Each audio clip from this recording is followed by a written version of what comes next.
Wala nang maraming paligoy-ligoy pa, diretso sa punto na. Maiksi lang ang komentaryo, pero diretso sa punto. Maraming kuro-kuro, may tiwali, may totoo. Dito, sa Puntong Diretso tayo. Punto Diretso. Ito pong dating artista o artista pa ba ngayon? Si Pinky Amador. Pinuntahan ang aming tindahan doon sa airport. Tapos parang ang dating kunwari kakain siya, bibili siya, tapos kanya, fake news. So in other words, ito ay pag-atake sa atin. Kahit na siya mismo, mukha naman siyang matalino, no? Mukha naman siyang matalino, pero mukha hindi niya rin naiintindihan itong pinag-uusapan natin. O kaya kung narinig man niya ang ating paliwanag, hindi naman niya uunawain sapagkat may mga taong ganun nakakarinig, nakakabasa, nakakapanood, nakakakita, pero hindi makaunawa o ayaw umunawa. May mga ganun. Alam niyo, ginawa niya ganun, tapos nag-viral. Alam niyo kung sino ang sinaktan niyo doon na Ma'am Pinky? Kung sino ang sinaktan nyo. Ano po? Hindi po ako. Kahit pa paano, alam nyo yung sa airport na yun, medyo maganda ang benta nun Sa totoo lang. Opo. Medyo maganda po benta nun. Anong ang sinaktan nyo kung sino? Yung mismong mga tao na nagtatrabaho doon. Yung amin pong mga kapwa empleyado doon. Itong si actress Pinky Amador. At saka si Katonying Taberna, umiinit ang patutsyada. Umiinit ang patutsyada ng dalawang ito. Ang pinagmulan lang yan, mga kabunyog, mga kababayan. Alam naman natin yung ginawa ni Tonying Taberna kasi. Si Tonying Taberna at saka si Jerry Baha dun sa programa nila sa DCRH ba yun? O programa nila, sinabi nila na, ito palang si Risa Ontiveros. Grabe, 3 billion pala ang insertions nito. At sa 3 billion na insertions nito, 700 million ang flood control. Yun, insertions. Kaya parang sinasabi nila na huwag magmalinis si Risa kasi si Risa mismo ay sangkot din sa mga insertions. Ay nilinaw na ito ni Senadora Risa Hindi insertions yung ginawa niya. Hindi nga siya pumirma sa BICAM Hindi nga siya bumoto sa budget ng 2025. Kung bumoto siya sa 2025 budget, kung nanginabang siya sa insertions, kung mayroon siyang insertions, di dapat bubuto siya doon.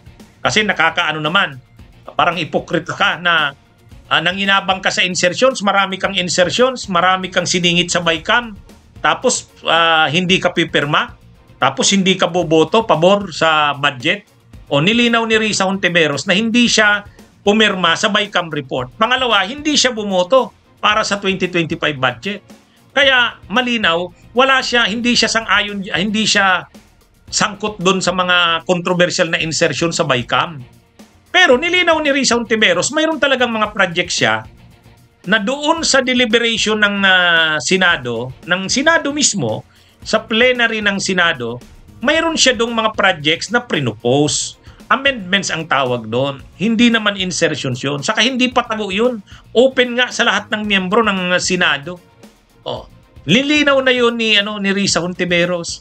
Para kinurek na yung mga parang insinuations o paninira ni Tonying Taberna. Ay itong si Pinky Amador napunta doon sa airport o kung saan yun. Kasi pag dumadaan sa airport, nakikita ko rin yung Katonyings, yung may mga doon, ensaymada, kung ano-ano. Pero hindi naman ako bumibili doon. Hindi ko alam kung masarap yun. Itong si Pinky Amador pumunta doon, tapos lumapit. Sabi niya,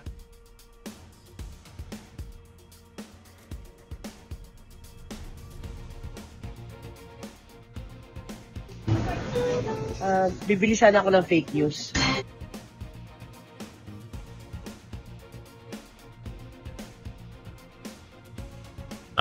Bibili sana ako ng fake news. Napanood nyo ba yun? Napanood nyo yung video na yun? Pinky Amador. Bibili sana ako ng fake news. O yun.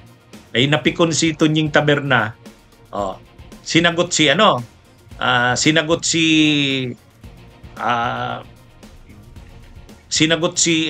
Pinky Amador. Ang sagot ni ang sagot ni Tunying Taberna, sabi ni Tunying Taberna, Ma'am Pinky Amador, wala pong fake news sa amin, pero try nyo po ang malutong na mura pa na rice crackers. Malutong na mura. Yun ang yun yung gusto niyang gamitin na term, malutong na mura. Tikman mo daw, try mo daw yung malutong na mura. Ibig sabihin, gustong sagutin ng malutong na mura ni Tunying Taberna si Pinky Amador, pero dinaan niya lang sa mga play of words. Sabi niya, Ma'am Pinky Amador, wala pong fake news sa amin, pero try niyo po ang malutong na mura pa na rice crackers. Anyway, ito kasing si Tunying Taberna, mag-isip-isip naman kasi siya ng mga ginagawa niya. Ano yan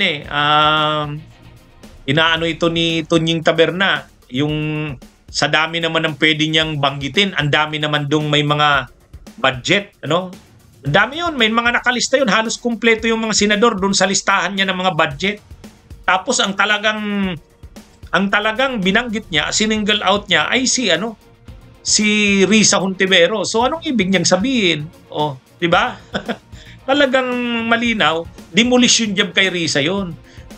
Gusto niyang siraan si Risa Hontiveros. Ay syempre, yung mga supporters ni Risa na syempre mapuprostrate. Bakit si Risa ang gusto mong sinisingle out mo? Anong ibig mong sabihin? Na si Risa Hontiveros ay pasimuno ng mga insertions katulad nila Chis Escudero, tulad nila Jinggoy at nila Joel Villanueva. Parang ganun yung ini-insinuate ni ni Tunying Taberna. Kaya syempre yung mga supporters ni Risa tulad ni Pinky Amador ay talagang magre-react din. Anyway, abangan natin ang susunod dyan na kabanata. Bunyog, halikan na kasama ka. Bunyog, kapag buklod ay may pag-asa. Luzon, Visayas, Mindanao, isa ang pananaw. Sa bagong Pilipinas ang bunyog isisigaw.